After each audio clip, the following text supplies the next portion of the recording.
Well, if you compare apples and apples and look in the United States, I mean, obviously Brazil and South Africa and other countries have a great number of gun crimes, and they have very serious gun laws. So gun laws haven't solved the problem in other countries. And where you've put in more gun laws in Australia and Britain, you've had more crime in general, more robberies, more crime.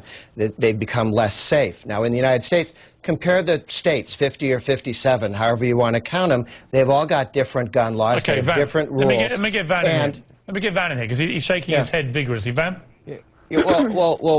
First of all, that's just actually not true. But I want to say a couple things. This is not about concealed carry. It is true. Hold on a second. It's not true. You can't deny the science. You're a science denier, Van. Are you going to let me talk? You got a wonderful time talking. Let's not be flat earthers about gun laws, guys, and statistics. Hey, listen, I'm with you. I'm for stats and statistics. Here's what's actually true. This is not a debate about concealed carry. You want to move the argument over to something that nobody's arguing about. Nobody's arguing about concealed carry. People are arguing about military-style weapons on the streets of America and whether or not that is a good thing or a bad thing. That's a false premise. That's a false premise. No, that's not.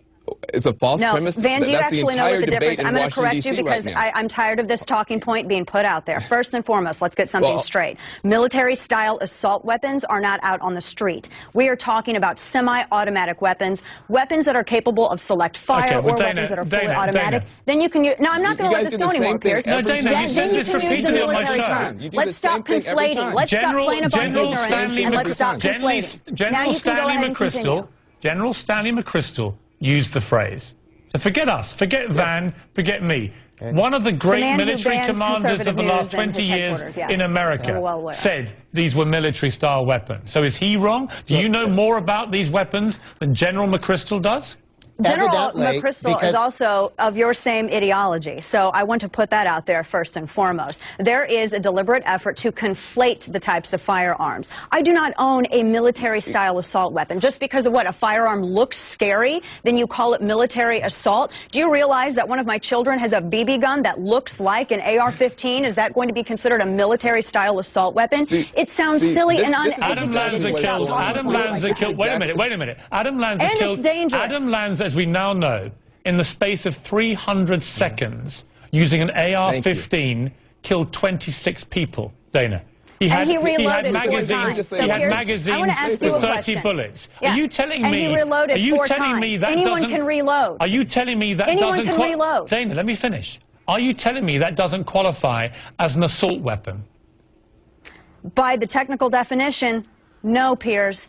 Anything can be qualified as an assault weapon. If you stab someone with a spoon, it can be qualified as an assault weapon. So you're equating stabbing somebody with a spoon to shooting dead 26 people in 5 minutes. If this is a conversation about a ban on magazine capacity, really? You're talking about stabbing somebody with a spoon?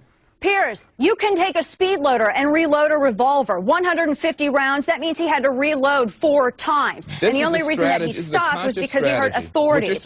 No, Van, this is the strategy of the people who actually deliberately want to disarm individuals.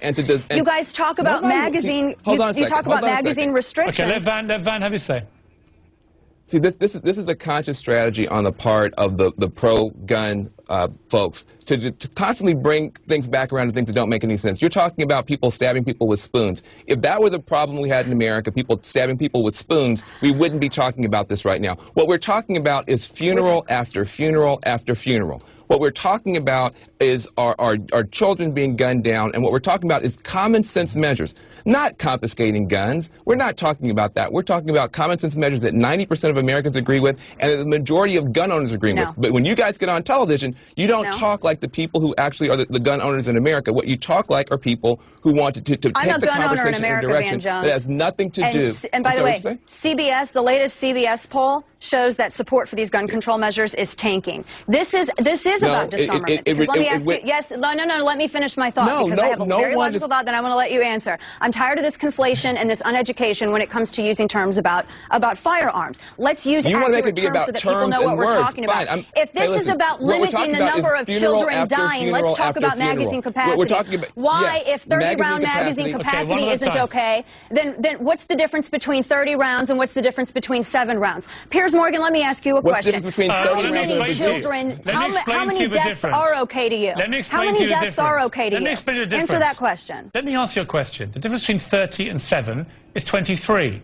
So it could save 23 lives if there was a federal So 7's ban okay with on you any then. of these magazines. 7 lives and you lost actually, are okay with you then. And you actually, no, you know what, Dana? This is ridiculous. Okay, I is better understand than that. 30, 7 lives isn't it? lost are okay. 7 is better than 30, 7 lives lost to you are all right. 30 are okay with you. Dana, Apparently it's 30 are better okay than with losing you. 30. Yes, it is. I'm just trying to establish where you draw the line. Where do you draw the line at preventing the deaths of children, Piers?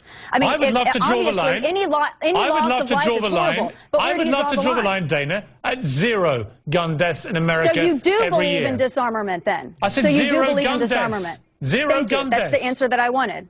When did I say disarmament? No, wait a minute. You talk about conflating the argument. Piers, Dana, when did I say disarmament? I'm taking it down. I'm using your logic and going down that road.